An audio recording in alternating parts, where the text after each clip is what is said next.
Welcome to Radiant Competition Classes. आज हम लोग देखेंगे बिहार सचिवालय सहायक परीक्षा 2022 के लिए 20 अति महत्वपूर्ण प्रश्न और ये मिला जुला यानी मिसलेनियस टाइप प्रश्न है। तो चलिए दोस्तों स्टार्ट करते हैं। आज का पहला सवाल, हल्दी घाटी के युद्ध में महाराणा प्रताप की सेना के सेनापति कौन थे? तो इसका राइट आंसर क्या हो जाएगा? देखिए क्वेश्चन ये बहुत बार पूछा गया है कि हल्दी घाटी का युद्ध जो 1576 ईस्वी में हुआ था, इसमें अकबर और महाराणा प्रताप, तो महाराणा प्रताप की सेना का जो सेनापति था दोस्तों, उसका क्या नाम था ये पूछा जाता है। तो इसका राइट आंसर होगा हकीम खान। यानी हल्दी घाटी के युद्ध में महाराणा प्रताप की सेना के सेनापति का नाम हकीम खान था। उसके बाद देखिएगा नेक्स्ट, नालंदा विश्वविद्यालय किस लिए विश्व प्रसिद्ध था? तो इसका राइट आंसर होगा बौद्ध धर्म दर्शन के लिए ये बहुत ही फेमस रहा था। नालंदा विश्वविद्यालय किस के लिए विश्व प्रसिद्ध था? आप लोग कमेंट बॉक्स में इसका आंसर कीजिएगा। नालंदा विश्वविद्यालय के संस्थापक कौन थे? चलिए अगला सवाल देखिएगा, तीसरा नंबर का सवाल है, कर्नाट वंश का संस्थापक कौन था? यानी कर्नाट वंश के संस्थापक का क्या नाम था? तो इसका राइट आंसर हो जाएगा नान्यदेव। यानी कर्नाट वंश के संस्थापक कौन थे? तो नान्यदेव कर्नाट वंश के संस्थापक थे और ये 1097-98 ईस्वी में इसकी स्थापना किए थे। उसके बाद चौथा नंबर का सवाल देखिएगा कि 16 महाजनपदों की सूची किस में उपलब्ध है? तो इसका राइट आंसर होगा अंगुत्तर निकाय में उपलब्ध है। तो आप लोग इसका ये बता दीजिएगा कि ये तो जैन धर्म के किस में, यानी कि 16 महाजनपदों की सूची एक तो अंगुत्तर निकाय है और साथ ही साथ जैन धर्म के कौन से ग्रंथ में है, ये भी आप लोग कमेंट बॉक्स में कमेंट कीजिएगा कि 16 महाजनपदों की सूची बौद्ध धर्म के अंगुत्तर निकाय में और जैन धर्म के कौन से ग्रंथ में इसकी सूची उपलब्ध है। आप ये कमेंट बॉक्स में जरूर कमेंट कीजिएगा दोस्तों। उसके बाद देखिए भारतीय राष्ट्रीय कांग्रेस का प्रथम अधिवेशन कहाँ पे हुआ था? तो ये 1885 ईस्वी में मुंबई में हुआ था। यद्यपि यह प्रथम अधिवेशन पुणे में होना था, लेकिन हैजा फैल जाने के कारण वहाँ पे नहीं हो पाया था और ये 1885 में गोकुलदास तेजपाल संस्कृत कॉलेज मुंबई में हुआ था 1885 ईस्वी में, और प्रथम अध्यक्ष डॉक्टर भौमेश चंद्र बनर्जी थे। उसके बाद देखिएगा छठा नंबर का सवाल, छठा नंबर कह रहा है क्या महात्मा गांधी ने भारतीय राष्ट्रीय कांग्रेस के किस अधिवेशन की अध्यक्षता किए थे? तो इसका राइट आंसर क्या हो जाएगा? 1924 के बेलगांव अधिवेशन। यानी महात्मा गांधी ने भारतीय राष्ट्रीय कांग्रेस के बेलगांव अधिवेशन की अध्यक्षता किए थे ये 1924 ईस्वी में, और एकमात्र अधिवेशन जिसकी अध्यक्षता महात्मा गांधी ने किया था। ये भी बात आप अच्छी तरह से याद रख लीजिएगा दोस्तों। उसके बाद कह रहा है कि भारतीय राष्ट्रीय कांग्रेस का 27वां अधिवेशन किस स्थान पर हुआ था? 7 नंबर का सवाल बिहार से संबंधित है। भारतीय राष्ट्रीय कांग्रेस का 27वां अधिवेशन किस स्थान पर हुआ था? तो इसका राइट आंसर हो जाएगा बांकीपुर में हुआ था। कहाँ पे हुआ था? बांकीपुर में हुआ था, जिसकी अध्यक्षता RN मुधुलकर ने किया था। 8 नंबर का सवाल देखिएगा, भारत सेवक समाज की स्थापना किसने किया था? तो राइट आंसर हो जाएगा गोपाल कृष्ण गोखले ने किया था। भारत सेवक समाज की स्थापना गोपाल कृष्ण गोखले ने किया था। 9 नंबर का सवाल देखिएगा, भारतीय राष्ट्रीय आंदोलन में गर्मपंथियों के प्रभावाधीन कब हुआ था? यानी भारतीय राष्ट्रीय आंदोलन गर्मपंथियों के प्रभावाधीन कब आया था? तो इसका राइट आंसर होगा 1906 ईस्वी में। यानी भारतीय राष्ट्रीय आंदोलन गर्मपंथियों के प्रभाव में कब आया? 1906 ईस्वी के बाद आया था। उसके बाद 10 नंबर का सवाल देखिएगा, इसमें कह रहा है भारतीय क्रांति की जननी किसे कहा जाता है?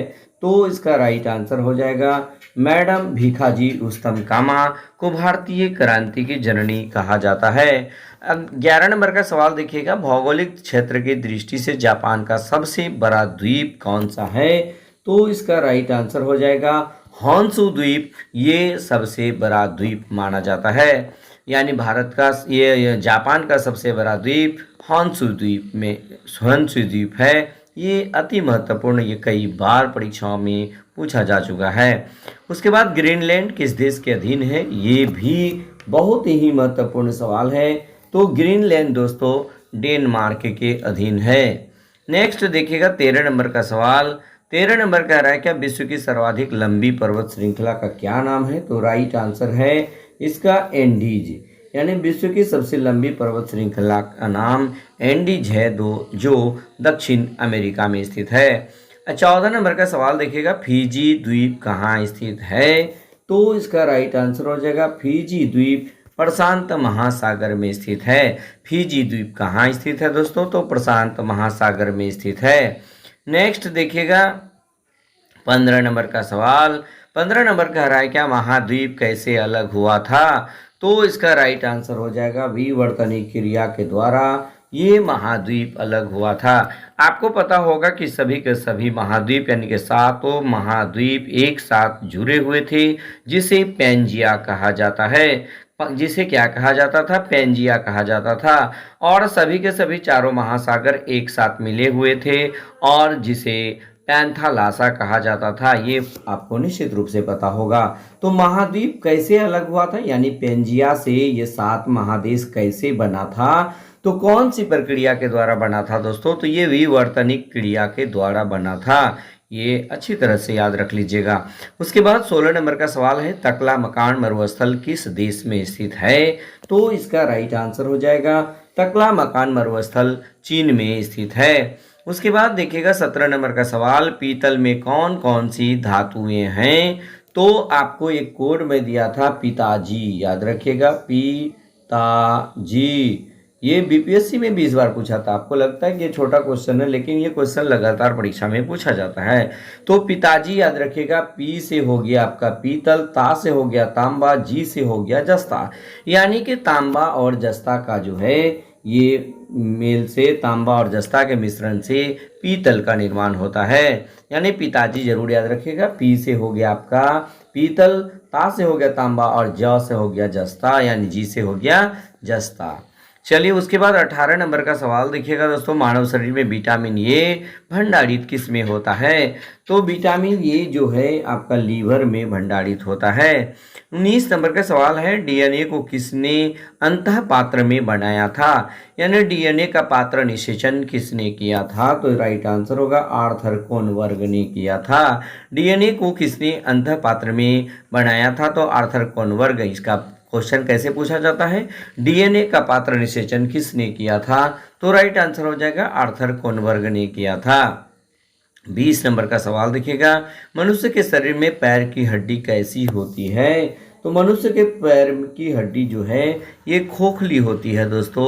ये अति महत्वपूर्ण सवाल है। मनुष्य के पैर में जो पैर की हड्डी होती है ये खोखली होती है और मानव शरीर की सबसे बड़ी हड्डी फीमर होती है और सबसे छोटी हड्डी स्टेप्स होती है। ये फीमर कहाँ? जांघ की हड्डी होती है और स्टेप्स कान की हड्डी होती है। तो इस प्रकार दोस्तों आज हम लोगों ने यहाँ 8 से 9 मिनट में 20 सवाल कर लिए और 20 का 20 अति महत्वपूर्ण सवाल है। तो दोस्तों बस आज के वीडियो में इतना ही। अगर वीडियो अच्छा लगे तो लाइक, शेयर और कमेंट जरूर कीजिएगा और साथ ही साथ यदि पहली बार हमारे चैनल पे विजिट किए हैं तो निश्चित रूप से इसे सब्सक्राइब कर लीजिएगा, बेल आइकन दबा दीजिएगा ताकि हमारा हर लेटेस्ट वीडियो का इन्फॉर्मेशन आपको मिलता रहे। खास करके सचिवालय सहायक और 68वीं बीपीएससी के लिए मैं प्रतिदिन आप लोगों को लाइव स्ट्रीम के माध्यम से और साथ ही अपलोडेड वीडियो के माध्यम से 40 प्रश्न को, यानी 20 पहला वीडियो में, दूसरा वीडियो में